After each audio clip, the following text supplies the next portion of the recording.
Here's Sharon Tate. A terrorist attack on 3 Tokyo subway lines during this morning's rush hour has so far killed at least 6 people. I used to think that people would have to be mildly mentally ill or pretty severely mentally ill to be drawn into a cult. And I totally disagree with that now. They allege that those who try to leave the colony are beaten and drugged. It's also possible that the cult leader has raped dozens of children. What these organized groups have evolved into is organizations of power, money, and sex. The bodies were reported to be the victims of a mass suicide pact, though some had been murdered. Passions and commitments that can be engendered by religion are extraordinarily powerful, and sometimes no other human beings can stand in their way.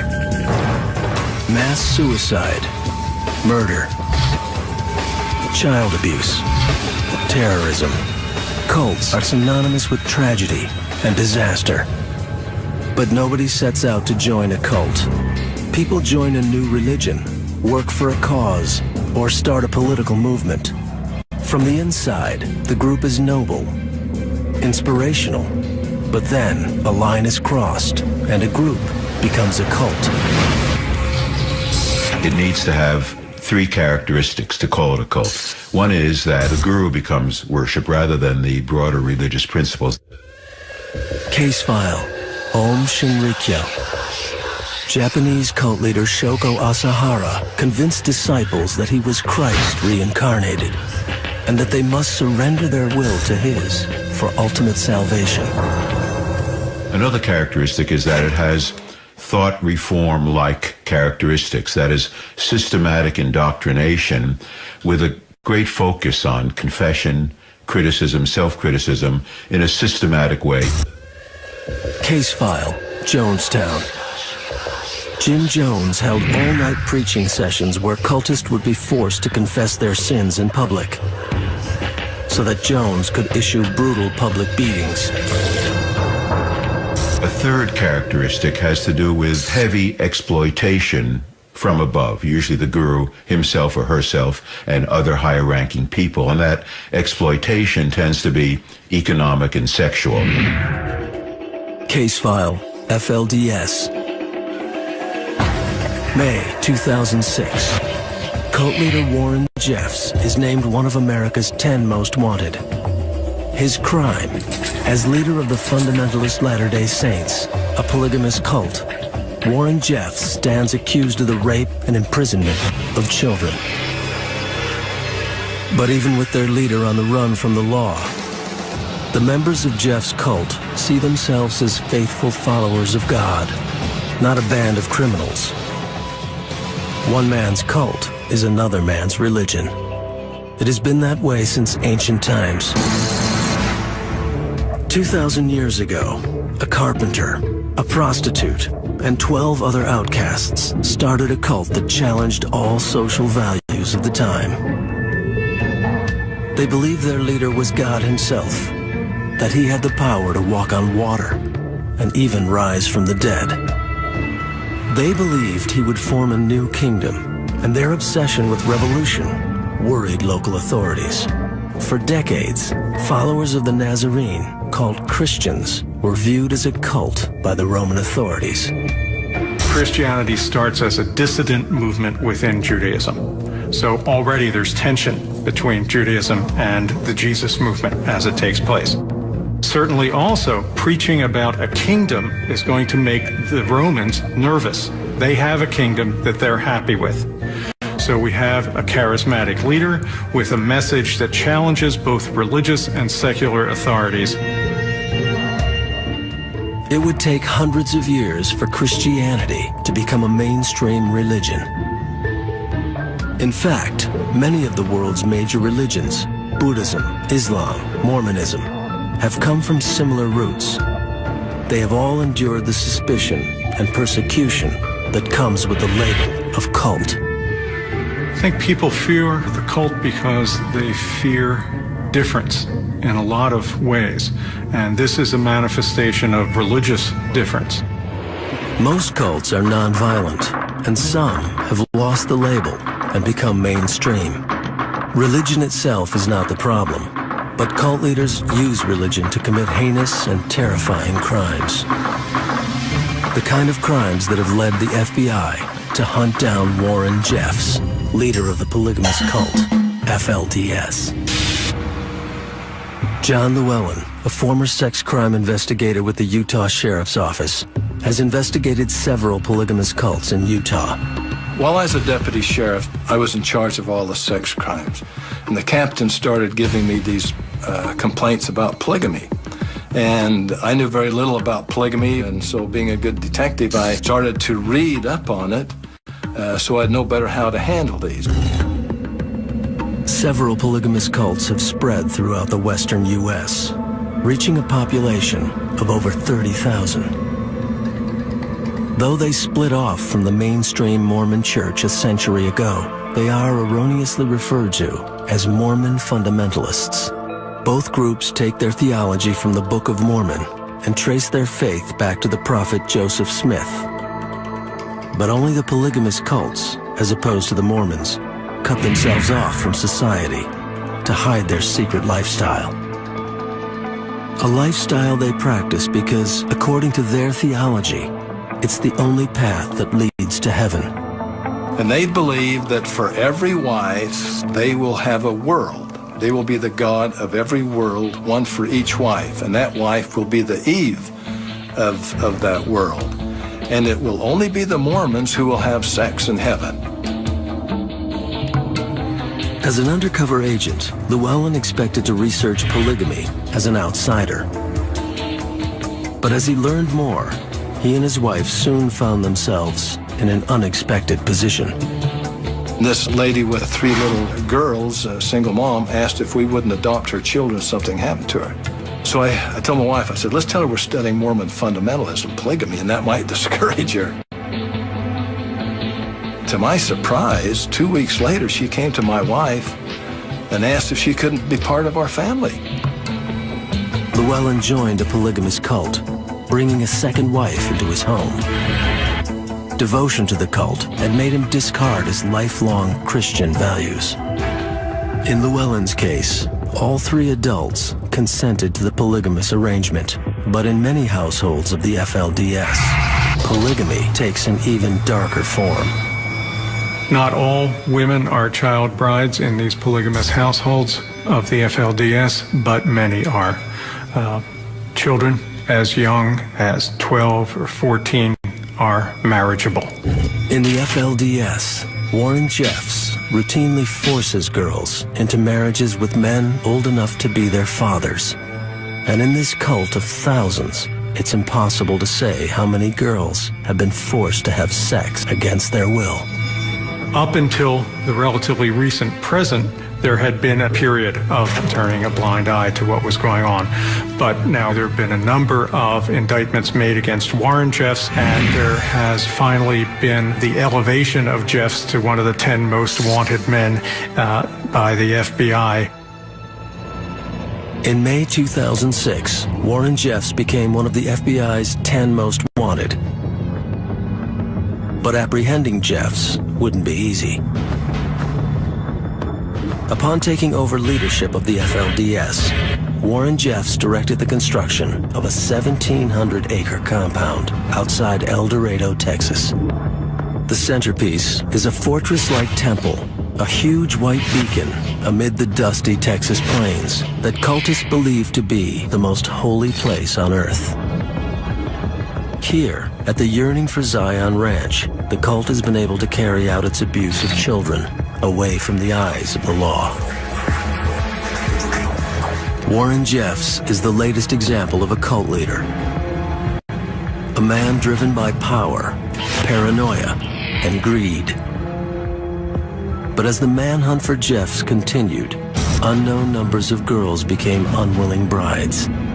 Each day Jeffs remained free, a girl paid a horrifying price.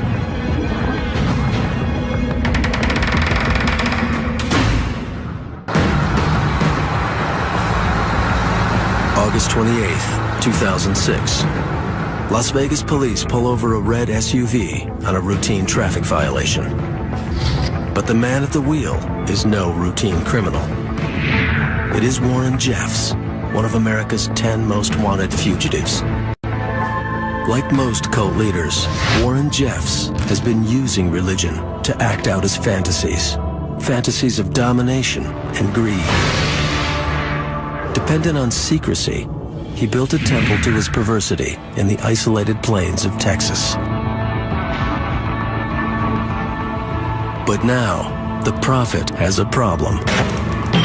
Locked up in a federal prison, Jeffs is finally to be punished for his crimes. And when cult leaders are cornered, they can drive the cult to self-destruct.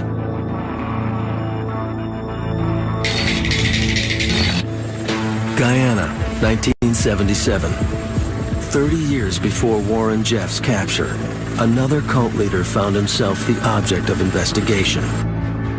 Rather than be caught and punished for his crimes, Jim Jones led his followers on a journey of paranoia and madness. Authorities didn't foresee that it would end in a massacre. Hundreds of corpses heaped upon one another, in testament to the terrifying power of a cult.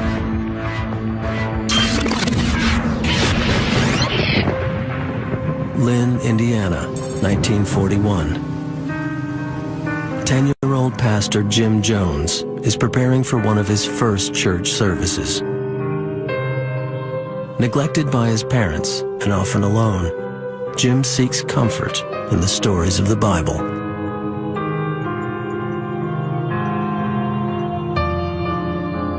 The cult leaders have early experiences of neglect, of abandonment, of disappointment in parental figures and authorities. A poor and lonely child, Jim's interest in the Bible leads him to a Pentecostal church on the outskirts of town. Believing in salvation through the Holy Spirit, Pentecostalists demonstrate their faith by speaking in tongues and witnessing faith healings, often ostracized for their own extreme behavior. The Pentecostalists offered Jim acceptance. I joined a Pentecostal church because they were the most despised. They were the rejects of the community. I found immediate acceptance, and I must say, in all honesty, as much love as I could interpret love. Religion offered Jim Jones the hope and acceptance he needed, but it was power that he craved. He quickly learned to twist religion for his own selfish needs, luring children to his house for Bible study and then locking them in. Raised in poverty, Jones was convinced that a church should provide for its congregants. By the time he started his own church, the young preacher had formed a vision of socially minded ministry that he termed apostolic socialism. Jim Jones's cult early on in Indiana was very helpful to the local community. They provided soup kitchens for the elderly and for poverty-stricken people. Feed the hungry, clothe the naked, minister to the sick and the needy. I mean, that was the core of what the temple was about. Ostensibly, that's what the core of what the temple was about. That's what I believe the temple was about. By the age of 35, Jim Jones is a success. The church he started as a young preacher, newly named People's Temple, is attracting scores of new members. He's found a wife who shares his commitment to racial equality, and together they have adopted a veritable rainbow family. But Jim's radical politics and liberal attitude are too much for conservative Indiana. Early on, he was a guy with some very strong ideals in an unaccepting culture. He had the notion of racial integration in a tough town like Indianapolis that didn't support that idea. Despite the growth of his congregation, Jones feels persecuted and misunderstood.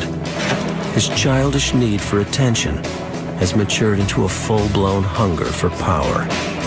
and he must move his church to a place where it can mature. A place that welcomes progressive ideas, social activism, and radical politics.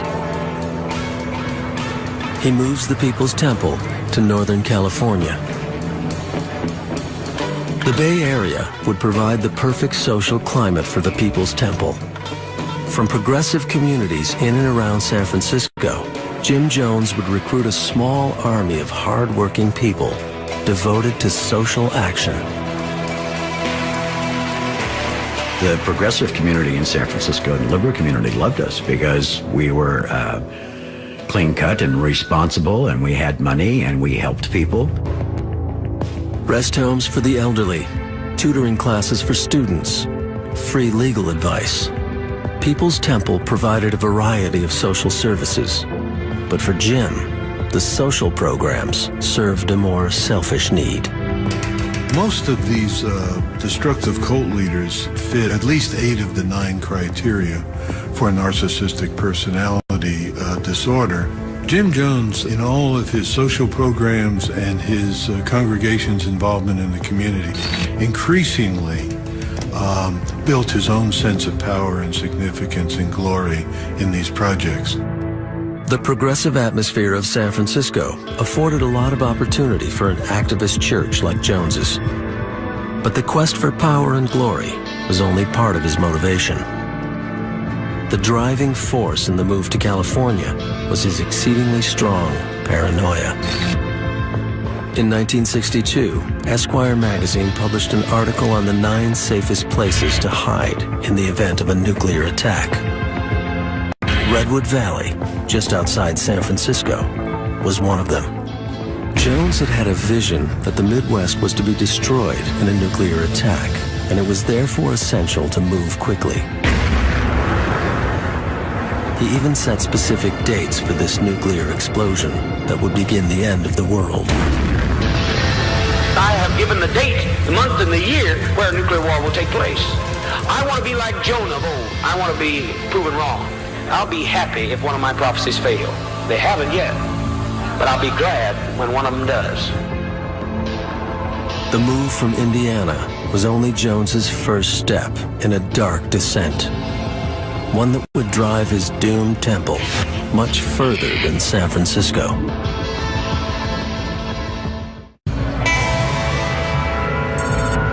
San Francisco, 1969. The good deeds of the People's Temple masked the narcissism and paranoia of its leader, Jim Jones.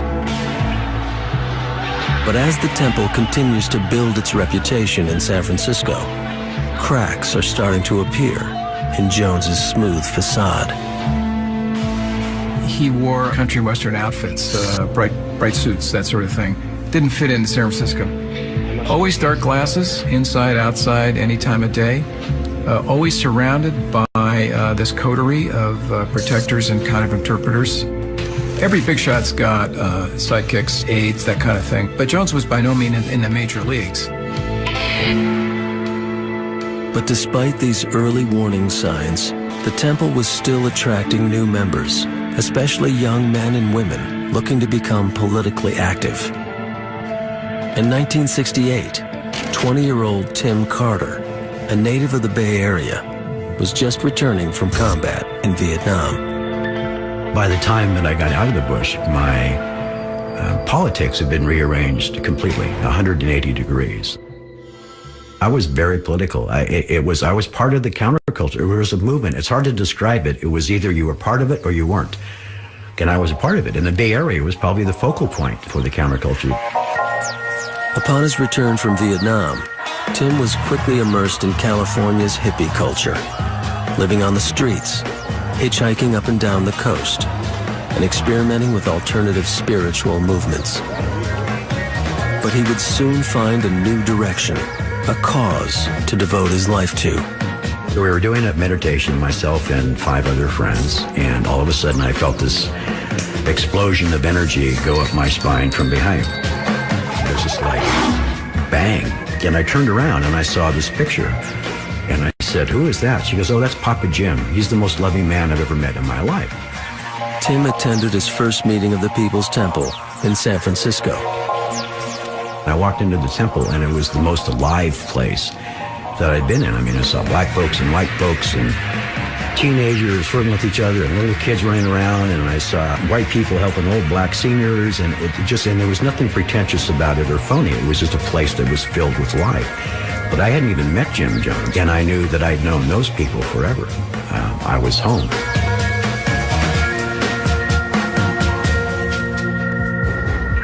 As a member of the counterculture, Carter was already attracted to social activism. Like other cults, the temple used good intentions to draw people in. At their sort of full crest, the temple was probably 2,000 or 3,000 people. It definitely grew in size when it was located in San Francisco, and they were very active in recruiting. To a potential recruit, People's Temple was a model organization, and Jim Jones, its loving and spiritual father.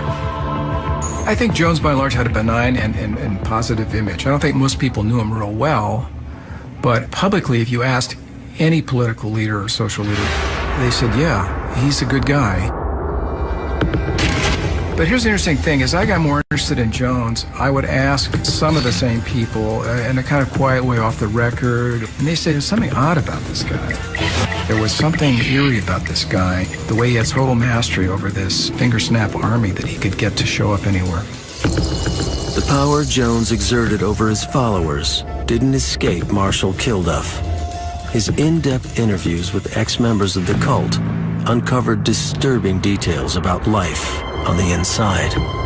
The malignant narcissist has a desire deep down of bringing down other people in a way that they feel brought down. And that leads to extremes. According to Kilduff's research, people were working inhumane hours, often 7 days a week, on the temple's various programs. At the temple itself, members were forced to confess to fabricated crimes for which they would be given vicious beatings. Ex-members asserted even children were being abused in this way.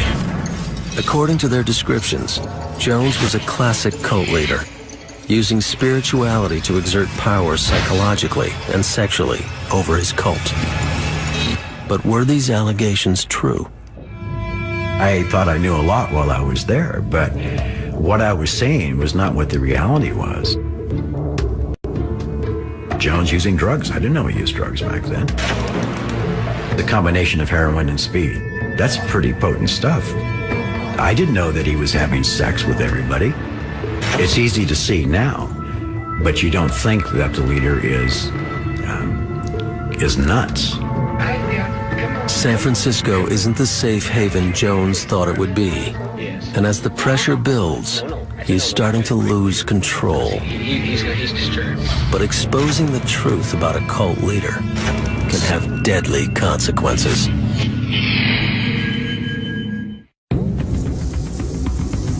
By the end of 1977, Jim Jones is feeling heat from the press.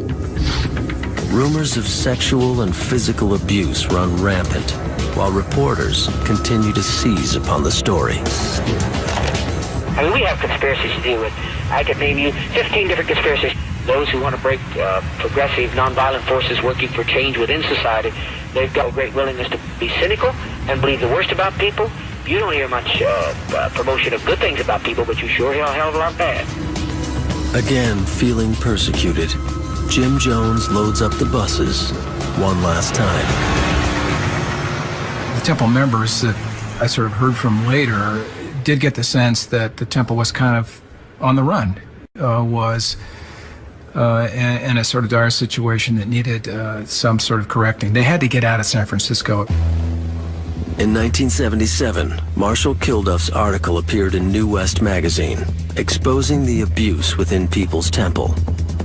But by the time the article is published, the temple was already in the midst of a mass exodus. In a matter of months, almost 1,000 people are relocated to Guyana, South America. After a long flight to the capital of Georgetown, temple members endure a grueling 36-hour trek by boat and jeep. Finally, they arrive at the humble cabins of the People's Temple Agricultural Project, aka Jonestown. Here, in the isolation of deep jungle, Jones believes he can finally have complete control. Well, for a guy who loved the public limelight and liked to attract new followers, you couldn't square that with Jonestown. But he clearly wanted more total control, a place he could really be all by himself. Maybe that's what he always wanted, create his own world. Jonestown, 1977. With a young wife and new baby, Tim Carter still hung on to that initial faith he had in the People's Temple. Like some other cult members, he had begun to distrust Jones, but still, he chose to stay. Some members explained this to Marshall Kilduff. They said we all had joined the temple for a lot of reasons. We wanted a better society, integrated world, a meaningful life, and it was hard to turn back from that idea, to sort of say, well, I was wrong, I'm a fool, and now I want to leave. The cultists' commitment was tested again and again. Residents would be subjected to more public beatings and humiliations. Disobedience was punished with solitary confinement, and some were even put down with sedatives, leaving them in a permanent semi-conscious state. The extreme tactics were justified by Jones's paranoia. He believed they were under siege. Well, this whole siege mentality was developed by Jones as a way to draw people closer to the temple as it became more cut off, more estranged from the real world. The members were made to feel kind of on edge. The senses were just overloaded. You worked hard, you were given lousy food, you were told your life was endangered. So they were really driven to distraction by a series of these kinds of treatments. Like all cults, the People's Temple had gone through a metamorphosis. What was supposed to be an oasis of communal living, a socialist paradise of brotherly spirit, had quickly changed into a police state. The hippie commune had become a prison camp. But the transformation of Jonestown was merely a reflection of the change in Jones. The lonely little boy who had become a warm, generous preacher had morphed into a desperate, paranoid dictator. At the very end, this guy was a drug addict, delusional, crazy. There was worry that the temple was really getting to an unhinged point. Back in the U.S., someone decided to step in. San Francisco Congressman Leo J. Ryan is enlisted by a group of relatives of temple members who are unable to make contact with their family in Jonestown. Concerned relatives are beating their heads against the wall here. You're a congressman, maybe you can get something more done that we haven't been able to do on our own. And he made plans to go to Guyana, and after a lot of fencing around with the temple, finally succeeded in convincing them to let him in. Jim Jones is in a tight spot. He's been chased from Indiana to California, all the way to Guyana. And now, a congressman is showing up at his front door. The pressure is pushing Jones to the edge, and there's nowhere left to run. On November 17th, the congressman arrives in Jonestown with his aides, a few journalists, and members of concerned relatives. At first, Ryan is genuinely impressed. The few conversations I've had with some of the folks here already this evening, that whatever the comments are, there are some people here who believe that this is the best thing that ever happened to them their whole life. But at some point during the show, a note is passed to one of the guests. A temple member wants to leave Jonestown.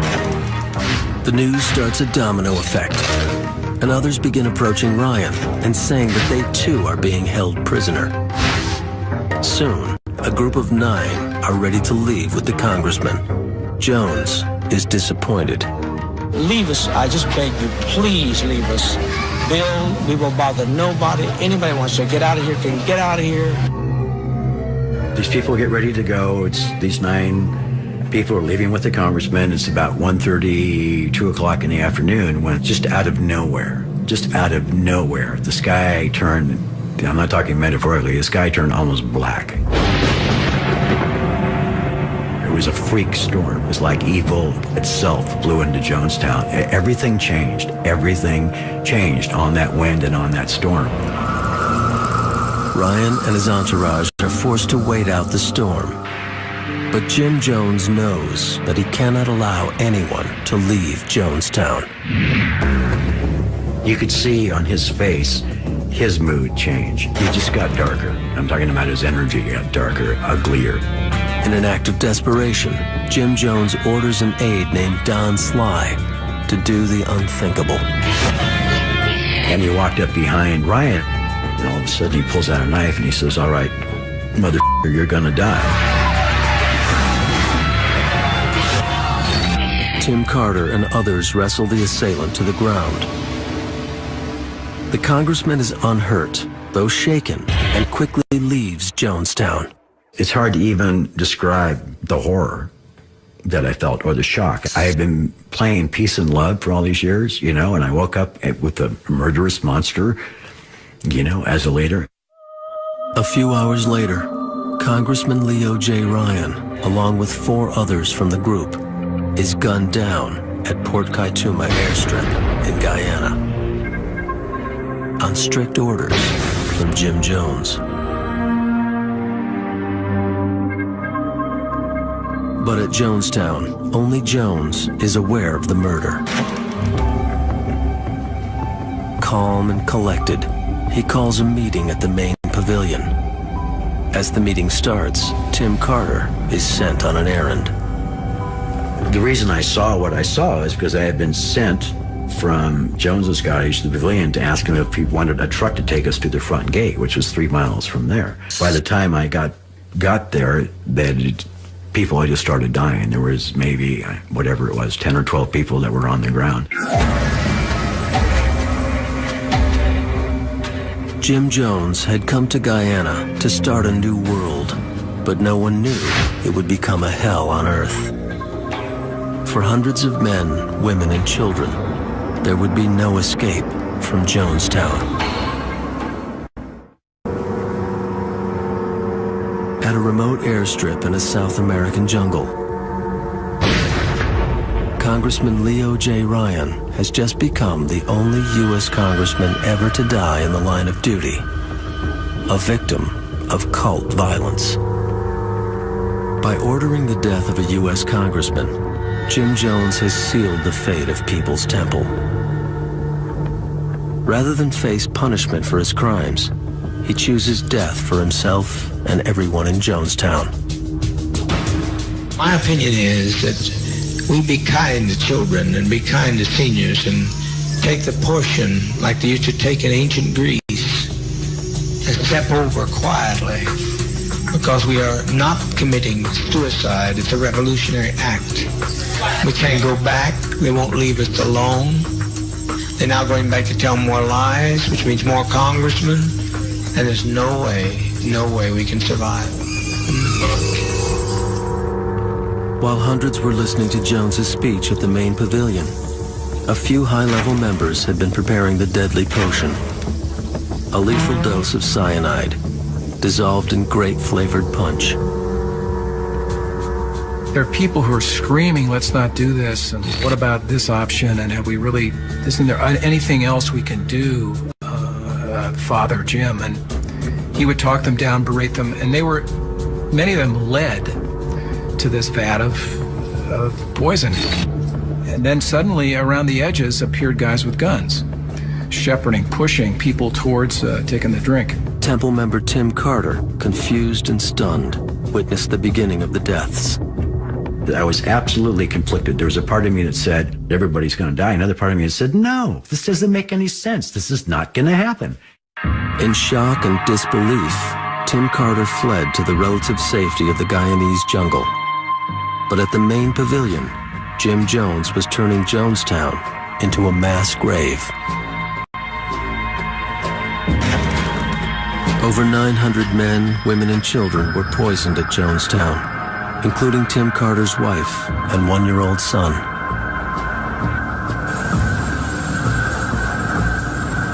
Along with Carter, only a few others escaped from Jonestown with their lives. Jones himself was found with a fatal gunshot wound to the head.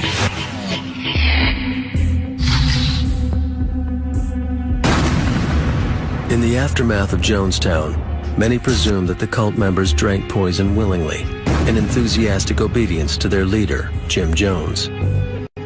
But in recent years, it has come to light that many of the people at Jonestown were forcibly injected with poison, and many others were forced to drink poison at gunpoint. Were we flawed as human beings? Yes. Were we flawed as a group? Yes. Did the people who die there die in some kind of mindless ritual orgy of suicide because they believe in this guy? No, it's not what happened. A lot of good people died in Jonestown that day that deserve a lot more respect than they have been afforded as human beings. The people of Jonestown tried to build a better world, but they put their faith in a madman and were massacred by his hand. We may never fully understand the events that brought them to this unbelievable end.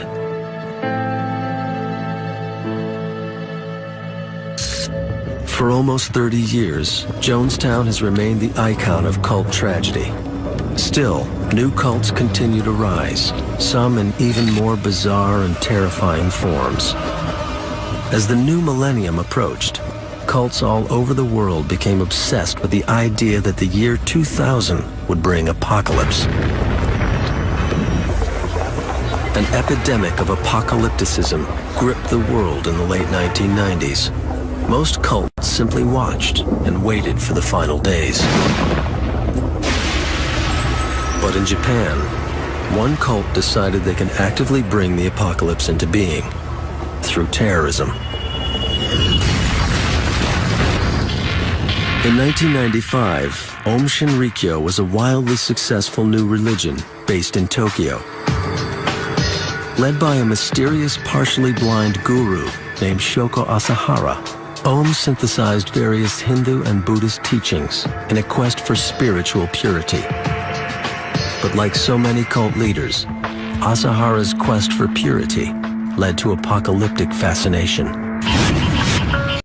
In Aum Shinrikyo, one does not simply passively await for the end of the world to take place.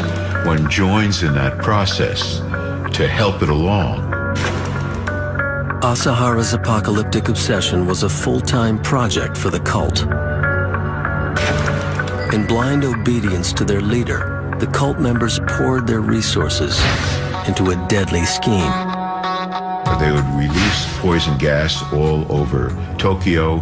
The Japanese would think the Americans had done it. The Americans would think the Japanese had done it. Other major powers would be drawn in. World War III would begin. And through World War III would come the biblical Armageddon.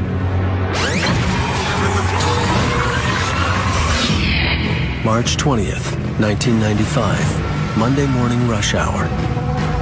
As millions of commuters board the Tokyo subways, members of Aum Shinrikyo release a deadly nerve agent on 5 different trains throughout the city.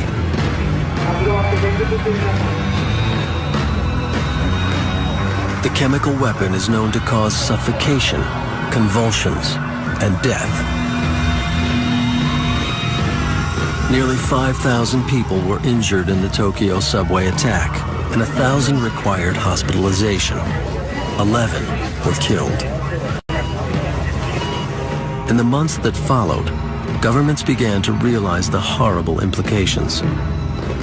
As powerful weapons land in the hands of fanatic cults obsessed with apocalypse, disaster will strike. Around the world, police prepared to do battle with the terrorist cult. It wasn't the kind of terrorist group that wanted to hijack planes or do simple acts of what we think of as terrorism. What Aum kind of suggested was a wider goal, a more ambitious goal of changing the world, remaking the world. With the significance of the year 2000 in many religious traditions, including the stories of the Book of Revelation, the FBI began an ambitious project to identify which cults, out of the thousands in existence, had the potential to become dangerous. In 1999, they released the Project Megiddo report. One of the fears behind the Project Megiddo report is that any millennialist group that imagines a catastrophic end of the world might itself turn to violence. But again, the report fails to distinguish between rhetorical violence, descriptions that happen in texts, and actual violence perpetrated in the world by people who take those descriptions seriously.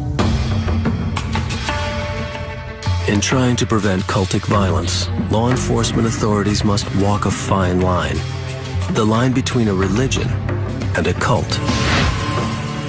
In a society where religious faith is praised, but religious violence is condemned, there will always be opportunities for cultic tragedy.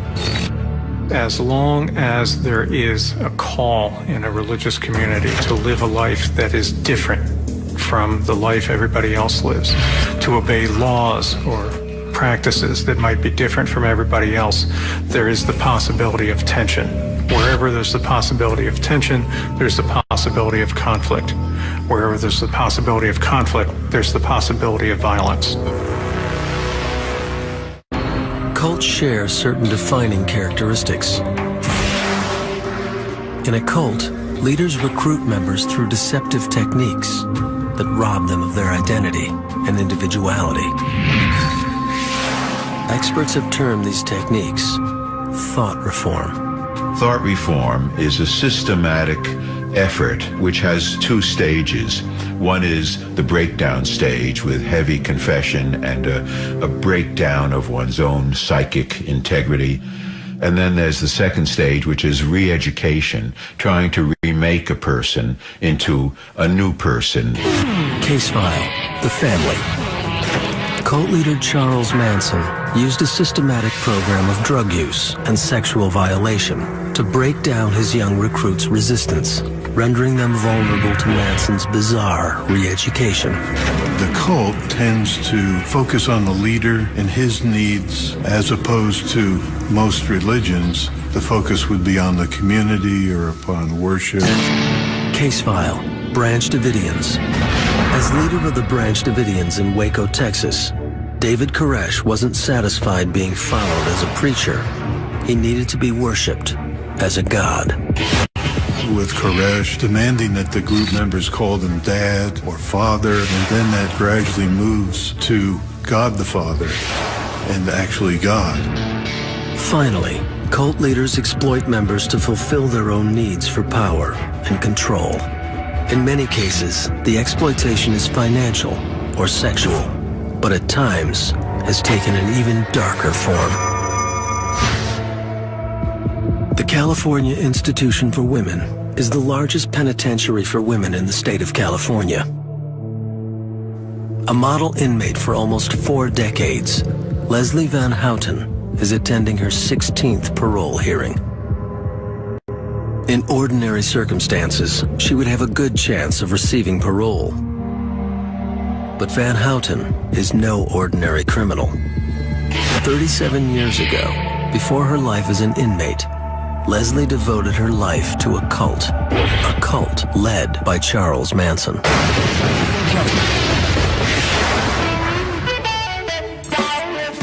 Los Angeles, 1968.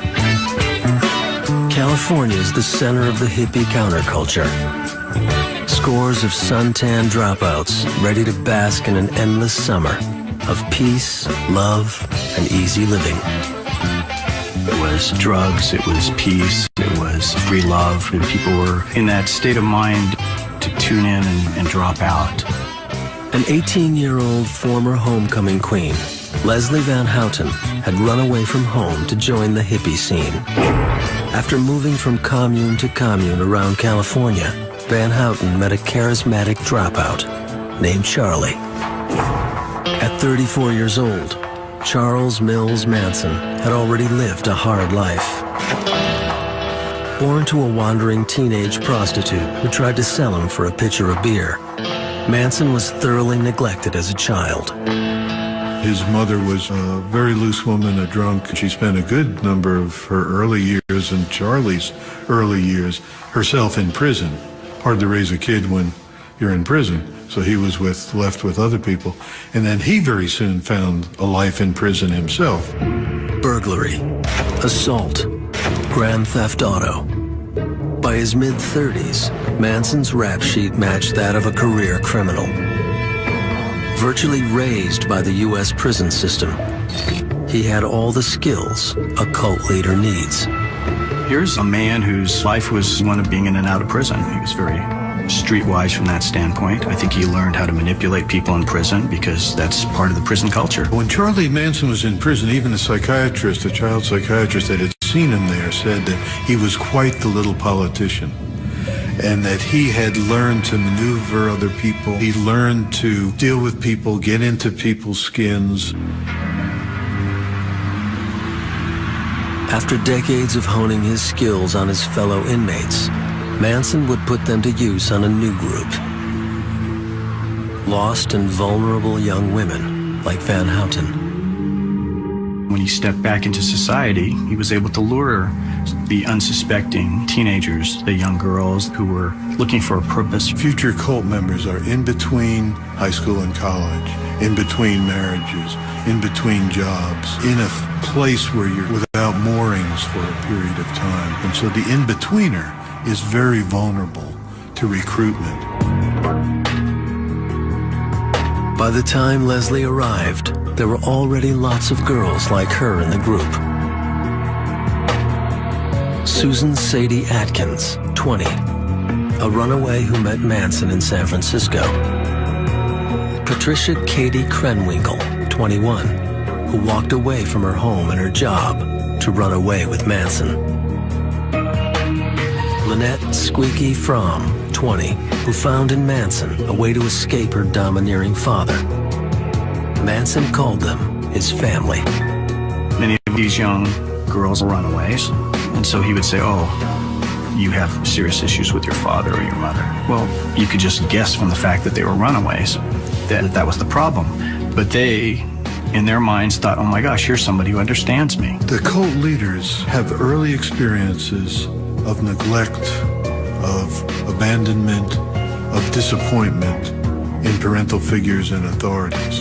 So then the dynamic is that they become the parent, the powerful parent, the omnipotent parent for the followers as they find them. To the outside world, Manson's family was a harmless hippie commune. But Manson himself was no hippie.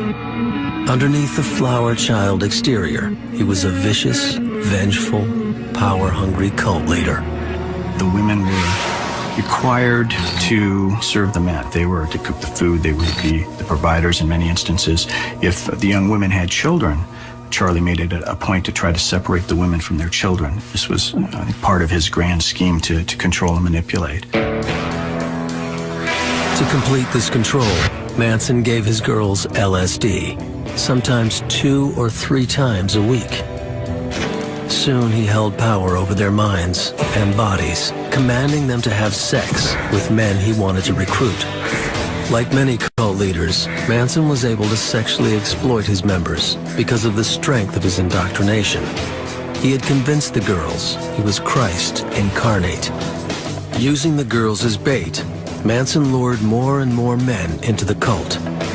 With their addition to his growing family, Manson could finally start enacting his great plan, Helter Skelter. In December 1968, the Beatles released their White Album.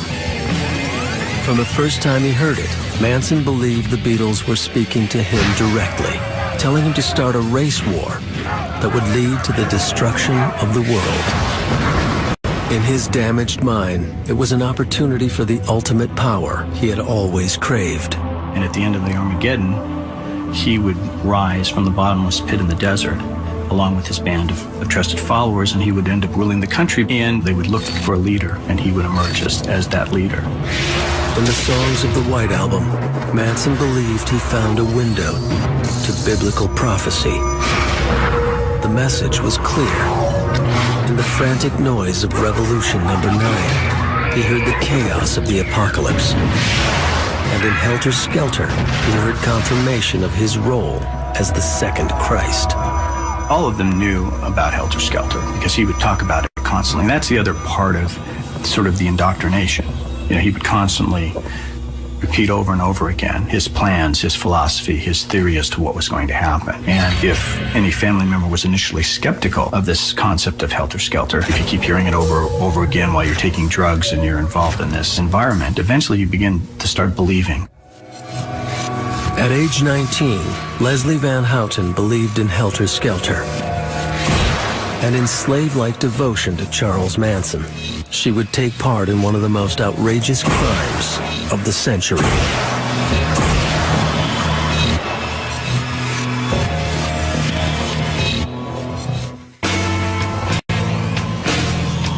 As a teenager, Leslie Van Houten was indoctrinated to believe Charles Manson was God.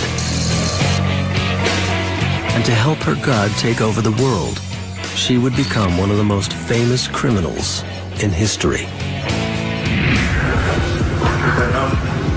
How are you today? Fine, thank you. For decades, she has been denied parole. And though parole boards and lawyers change over the years, one other face has been here from the beginning. Victims' rights advocate, Deborah Tate. I have no hate or contempt for these people. However, I am extremely committed to keeping them exactly where they are. Deborah Tate's sister was the most well-known of Manson's victims. In 1969, Sharon Tate was a 26-year-old film starlet, pregnant and newly married to the director Roman Polanski. But before she could become a Hollywood legend, her life would be taken in senseless violence. There's no guarantee that... For the last several years, Deborah Tate has attended the parole hearings of all former members of the Manson family. ...for their actions. Subsequent parole consideration hearing for Leslie Van Houten. But Van Houten's case is the most controversial.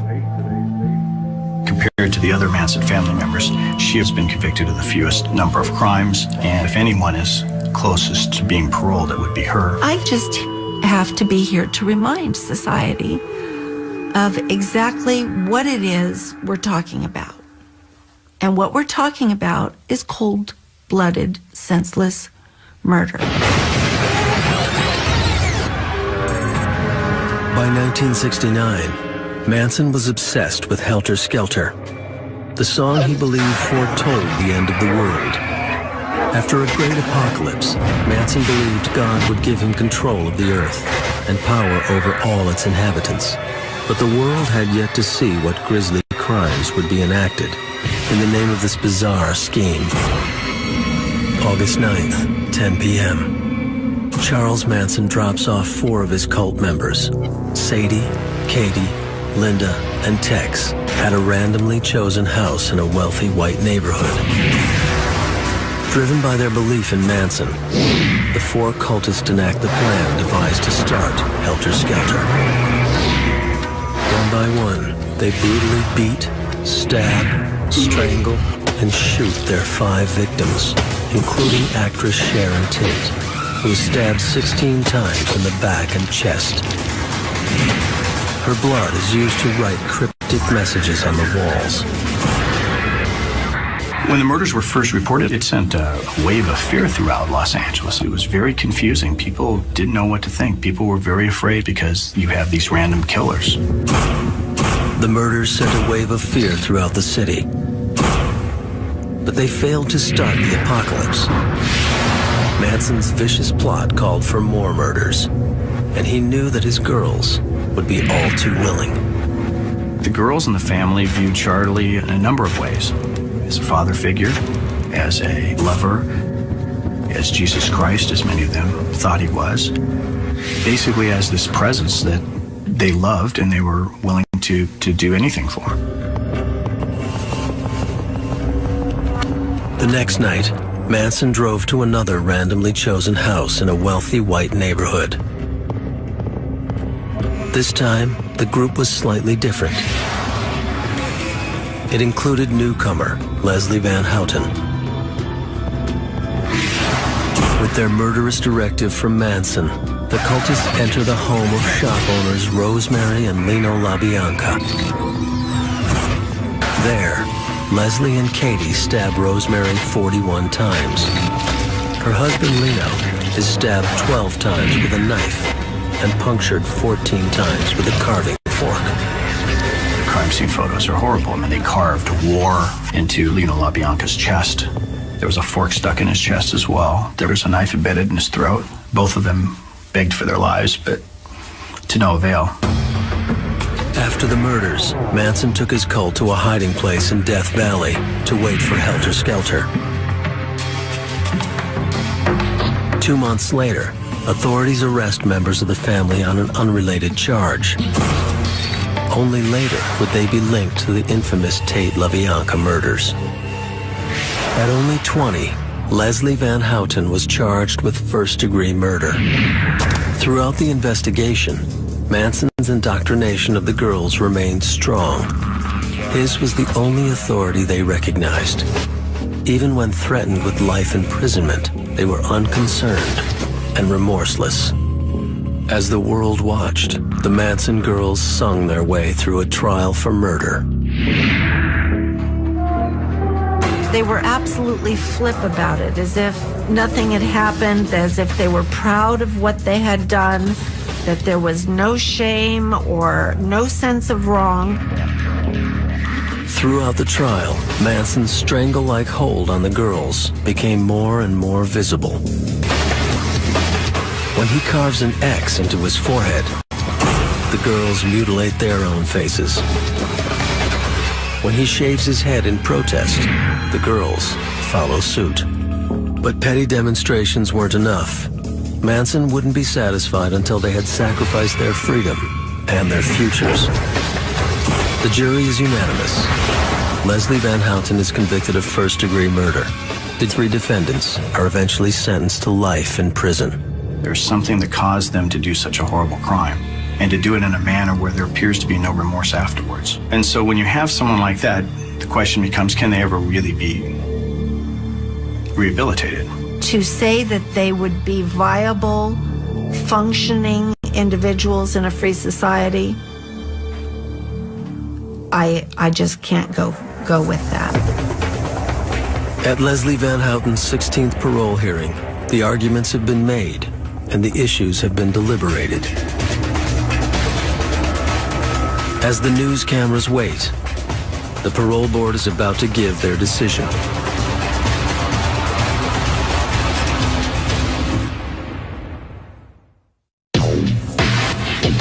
For 37 years, Leslie Van Houten has been behind bars. Since her arrest at age 19, she has been denied parole 15 times. Now, at her 16th parole hearing, the board will decide if she is still a danger to society. If Leslie Van Houten is the same person who brutally murdered innocent people under orders from Charles Manson. The members of the parole board are ready to announce their decision. The panel makes the following finding. The prisoner needs continued programming in order to face, discuss, understand, and focus stress and non-destructive. Leslie Van Houten will spend another year in jail.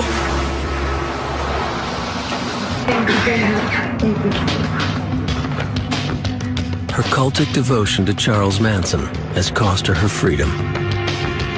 Charles Manson was striking back at being neglected and abandoned. So what he did was ultimately set it up so that several young women who were about the age of his mother when she went into prison, and he sees to it that these women are going to spend the rest of their lives in prison. Manson's vengeance was complete. Almost 40 years after their cultic crimes, all 3 Manson girls remain imprisoned.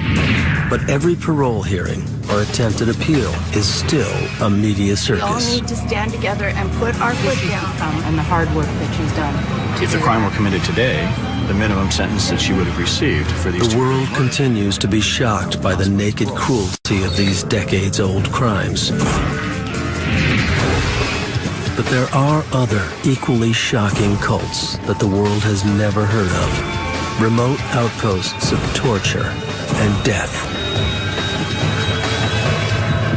Nestled in lush green mountains lies a ghost town few have ever seen. The clean, white walkways are empty, and the little houses stand abandoned. But the quaint Bavarian architecture disguises a horrific history. What resembles a village in the heart of Germany is a cult compound in the Andean foothills of Chile.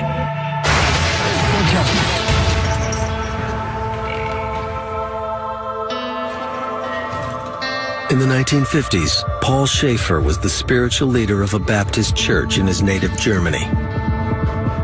Extremely strict in his doctrine, Schaefer appealed to a group of pious Germans who believed in the cleansing power of penance and asceticism.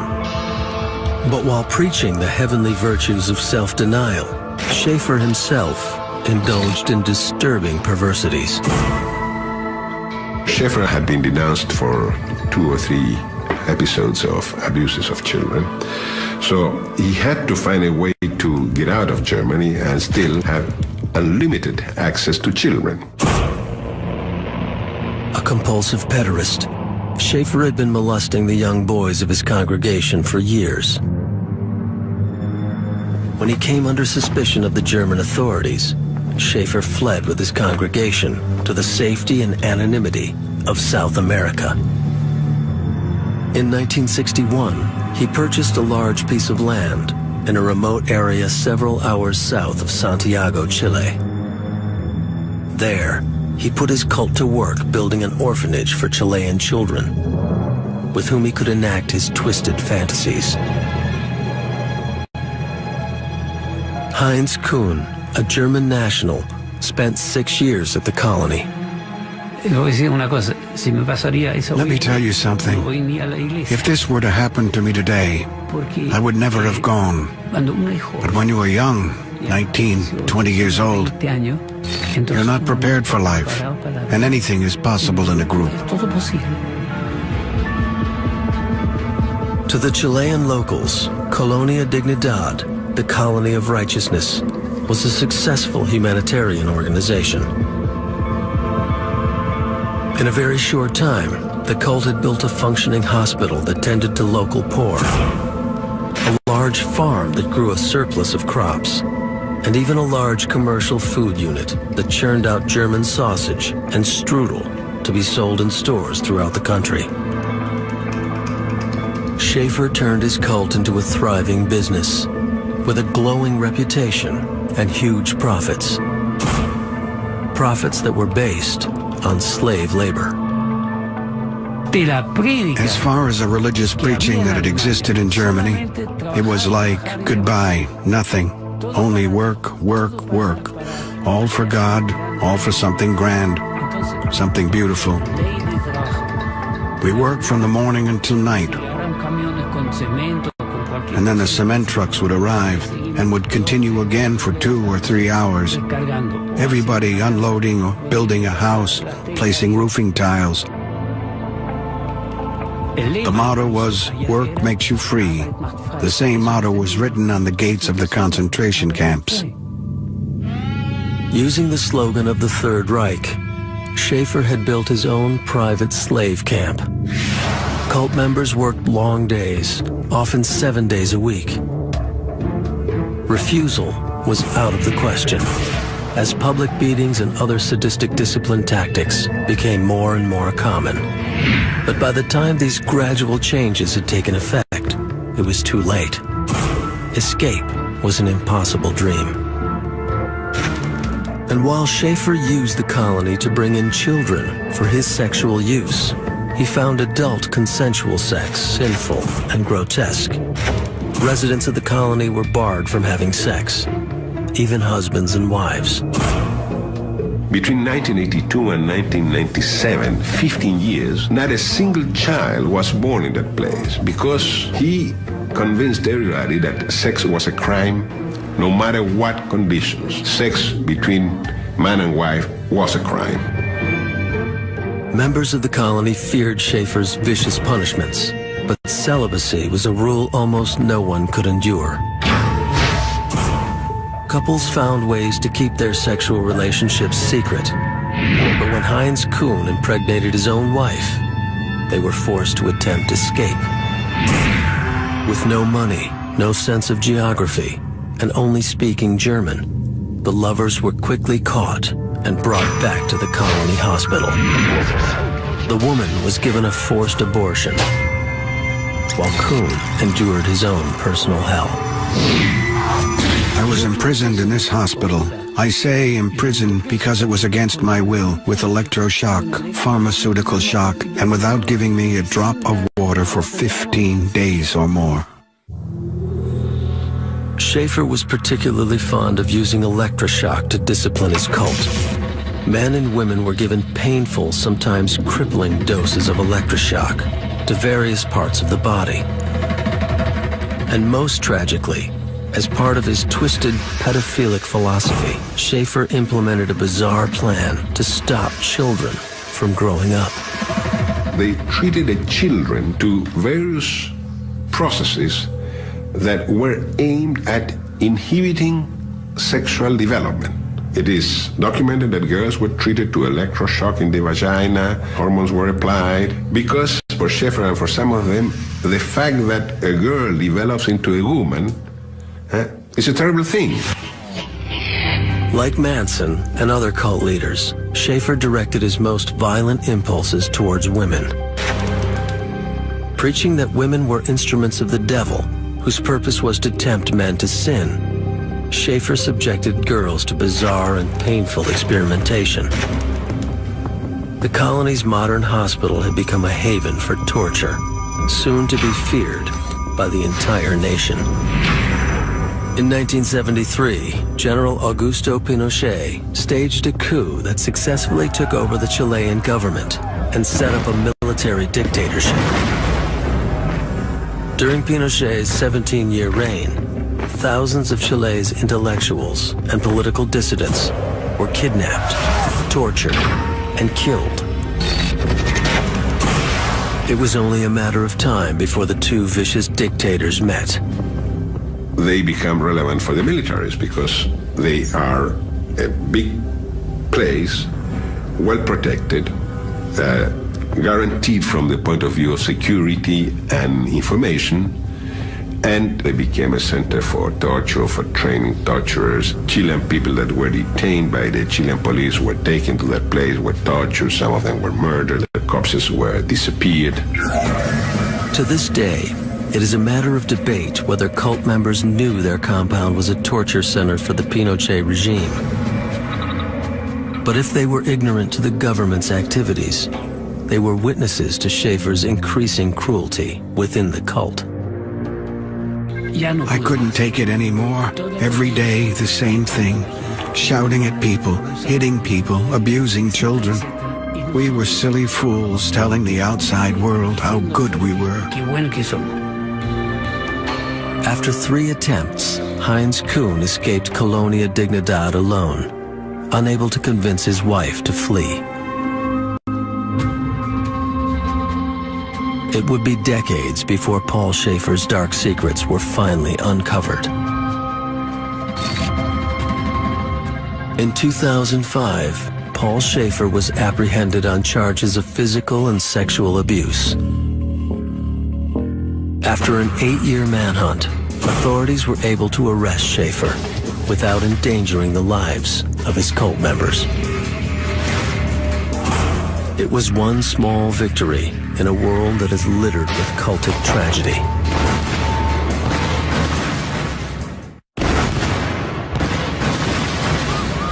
April 19th, 1993. Flames engulfed the Mount Carmel compound outside Waco, Texas, killing more than 70 people. Under the leadership of David Koresh, the Branch Davidians, an offshoot of the Seventh-day Adventists, had entered into a shootout with federal officials that ended with a disastrous fire. But violence was only a recent development in Branch Davidianism, a cult that spans back half a century.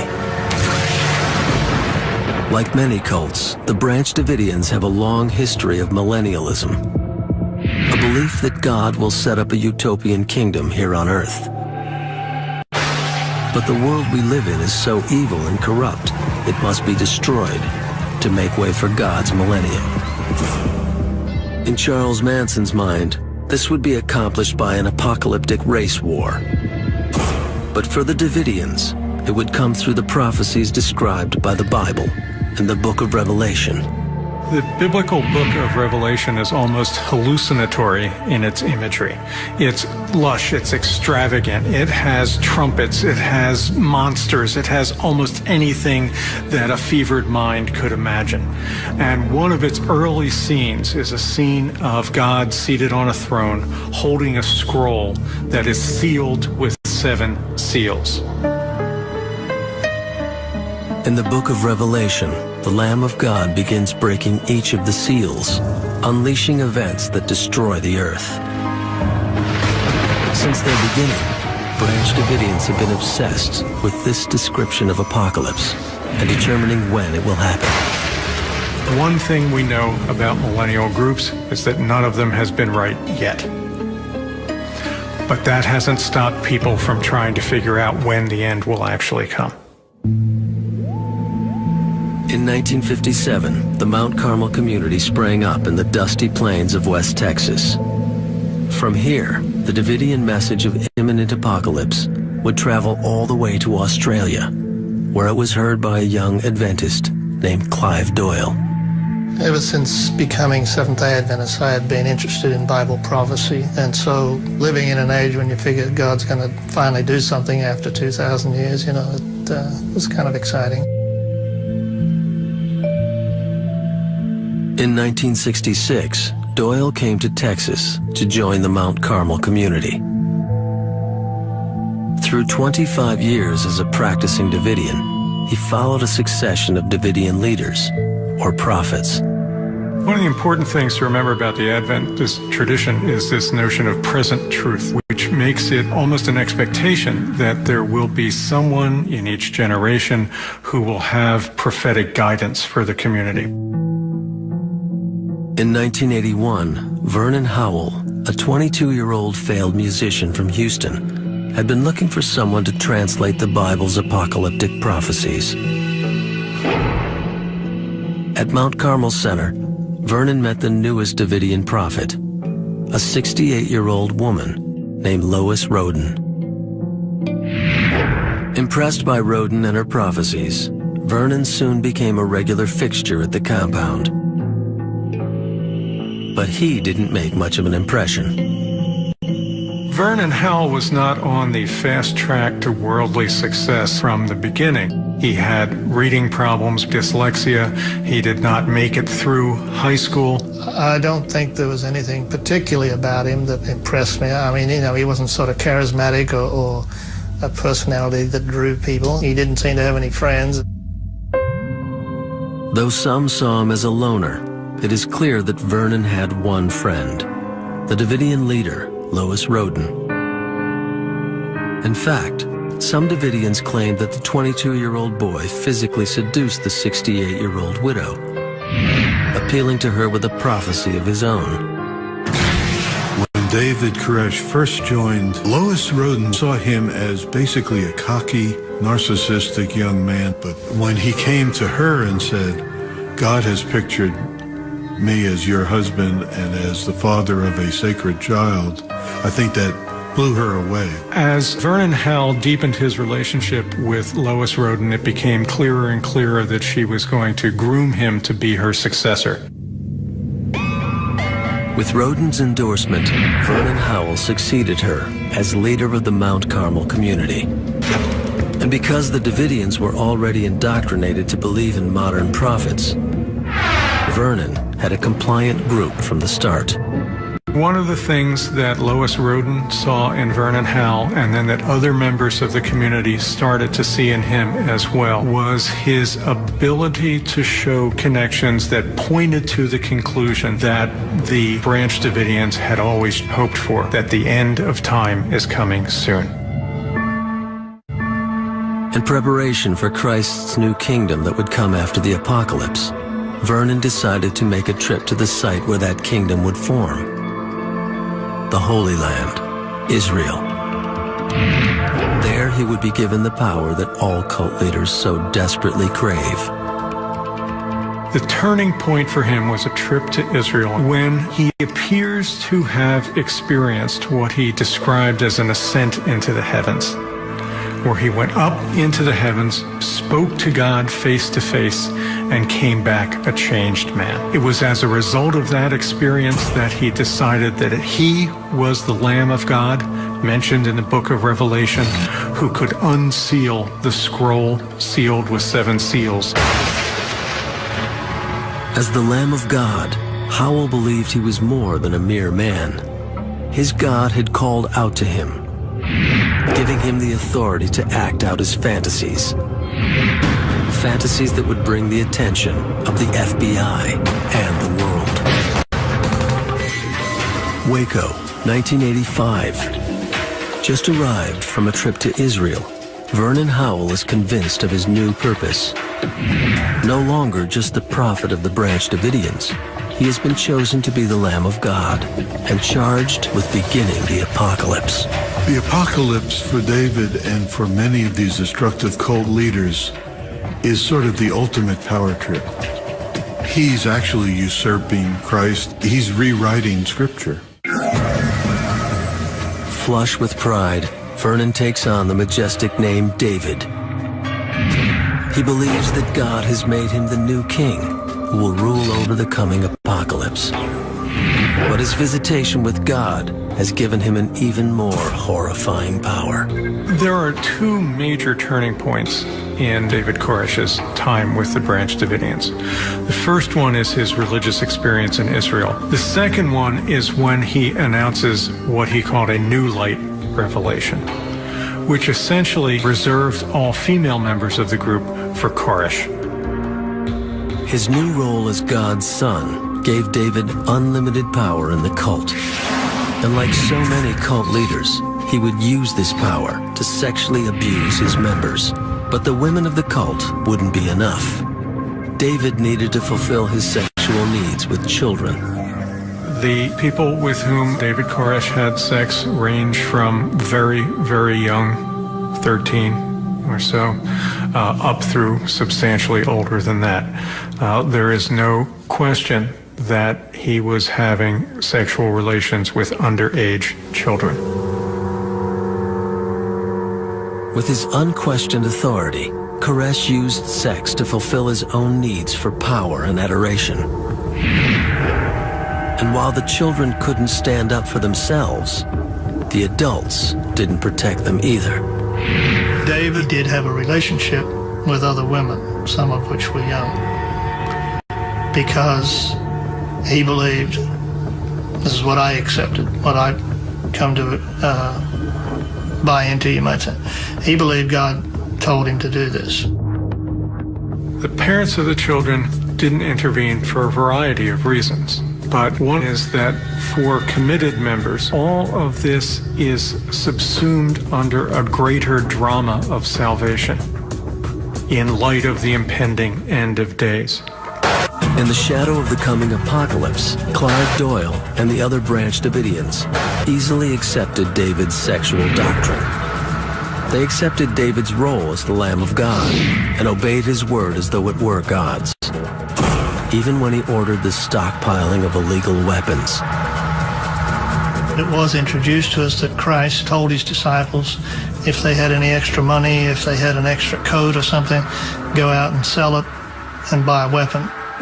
They even go to church with their weapons, to their religious meetings. They're in the upper room for the Last Supper with weapons on them. February 28th, 1993. The Bureau of Alcohol, Tobacco, and Firearms receives a search warrant for the Mount Carmel compound on the grounds that Davidians possess unlawfully modified automatic weapons. There are also rumors of child abuse and drug manufacture. The ATF expected to come out after about a half hour with several people in handcuffs and lots of ATF officers carrying boxes of illegal weapons that they could then display to the TV cameras that had been alerted that something was happening at the Mount Carmel Center. And things went horribly wrong. At about 9:30 a.m., ATF agents drive into Mount Carmel in an attempt to execute search warrants against David Koresh and the compound. As the first agents approach, gunfire erupts.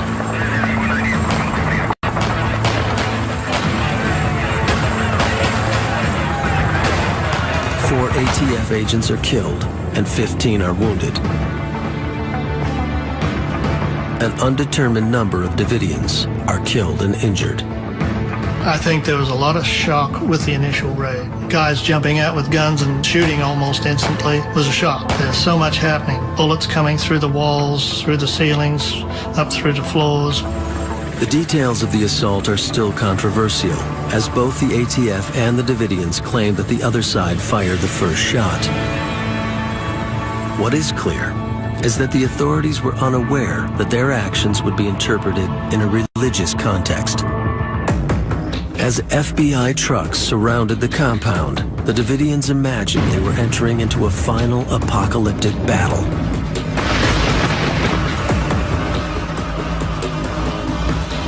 I believe in the devil. I believe the devil hates God, and the devil can't get at God except through us. In our case, I believe the devil saw the potential for what David was teaching, that the end of this world was drawing close, and I think he wanted to put an end to it. On Monday, April 19th, 51 days after the initial assault by federal authorities, the Mount Carmel compound erupted in flames. Clive Doyle narrowly escaped the crumbling building. I began to hear people behind me screaming, and I knew who they were. I recognized the voices. I guess that kind of galvanized me. I jumped up and lurched in the direction I figured the hole was, even though it was pitch black, and I somehow stumbled out. 9 Branch Davidians escaped the crumbling inferno, leaving 76 that died in the flames, including David Koresh. I think in looking for responsibility for what happened at the Mount Carmel Center, it's seductive and seductively wrong on both sides to say evil cult members killed themselves and others, and a rogue government incinerated citizens. Somewhere between those lies some of the truth. Policing cultic violence is a dangerous and complicated task. Cults come in unpredictable varieties, from disorganized gangs to groups with military-like precision. As cults continue to appear in new and more dangerous forms, law enforcement will struggle to keep up. There's opportunities for success when law enforcement interacts with religious groups, but there's no guarantee. Passions and commitments that can be engendered by religion are extraordinarily powerful, and sometimes no other human beings can stand in their way. As long as reason can be eclipsed by faith, there will be those who use religion to exploit, and those who give up their free will to a charismatic cult leader. Police only step in after laws movement within Judaism. So already there's tension between Judaism and the Jesus movement as it takes place. Certainly also, preaching about a kingdom is going to make the Romans nervous. They have a kingdom that they're happy with. So we have a charismatic leader with a message that challenges both religious and secular authorities. It would take hundreds of years for Christianity to become a mainstream religion. In fact, many of the world's major religions, Buddhism, Islam, Mormonism, have come from similar roots. They have all endured the suspicion and persecution that comes with the label of cult. I think people fear the cult because they fear difference in a lot of ways, and this is a manifestation of religious difference. Most cults are nonviolent, and some have lost the label and become mainstream. Religion itself is not the problem, but cult leaders use religion to commit heinous and terrifying crimes. The kind of crimes that have led the FBI to hunt down Warren Jeffs, leader of the polygamous cult, FLDS. John Llewellyn, a former sex crime investigator with the Utah Sheriff's Office, has investigated several polygamous cults in Utah. While I was a deputy sheriff, I was in charge of all the sex crimes. And the captain started giving me these complaints about polygamy. And I knew very little about polygamy, and so being a good detective, I started to read up on it so I'd know better how to handle these. Several polygamous cults have spread throughout the western U.S., reaching a population of over 30,000. Though they split off from the mainstream Mormon church. Sharon Tate. A terrorist attack on 3 Tokyo subway lines during this morning's rush hour has so far killed at least 6 people. I used to think that people would have to be mildly mentally ill or pretty severely mentally ill to be drawn into a cult. And I totally disagree with that now. They allege that those who try to leave the colony are beaten and drugged. It's also possible that the cult leader has raped dozens of children. What these organized groups have evolved into is organizations of power, money, and sex. The bodies were reported to be the victims of a mass suicide pact, though some had been murdered. Passions and commitments that can be engendered by religion are extraordinarily powerful, and sometimes no other human beings can stand in their way. Mass suicide, murder, child abuse, terrorism, cults are synonymous with tragedy and disaster. But nobody sets out to join a cult. People join a new religion, work for a cause, or start a political movement. From the inside, the group is noble, inspirational, but then a line is crossed and a group becomes a cult. It needs to have 3 characteristics to call it a cult. One is that the guru becomes worship rather than the broader religious principles. Case file, Om Shinrikyo. Japanese cult leader Shoko Asahara convinced disciples that he was Christ reincarnated, and that they must surrender their will to his for ultimate salvation. Another characteristic is that it has thought reform-like characteristics. Warren Jeffs routinely forces girls into marriages with men old enough to be their fathers. And in this cult of thousands, it's impossible to say how many girls have been forced to have sex against their will.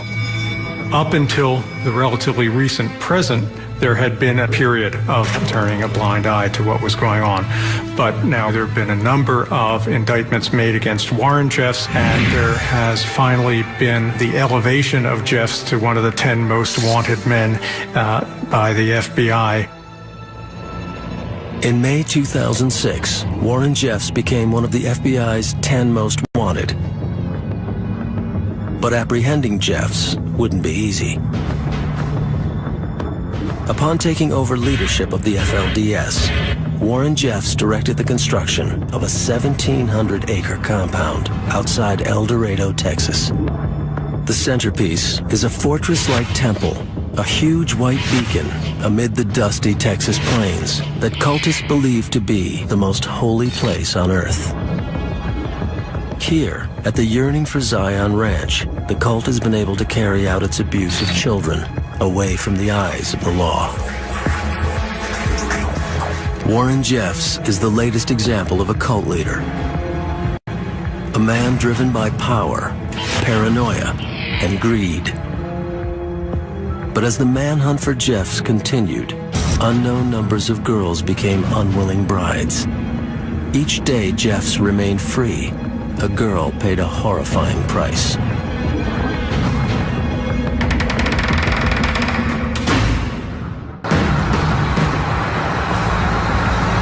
August 28th, 2006. Las Vegas police pull over a red SUV on a routine traffic violation. A century ago, they are erroneously referred to as Mormon fundamentalists. Both groups take their theology from the Book of Mormon and trace their faith back to the prophet Joseph Smith. But only the polygamous cults, as opposed to the Mormons, cut themselves off from society to hide their secret lifestyle. A lifestyle they practice because, according to their theology, it's the only path that leads to heaven. And they believe that for every wife, they will have a world. They will be the God of every world, one for each wife. And that wife will be the Eve of that world. And it will only be the Mormons who will have sex in heaven. As an undercover agent, Llewellyn expected to research polygamy as an outsider. But as he learned more, he and his wife soon found themselves in an unexpected position.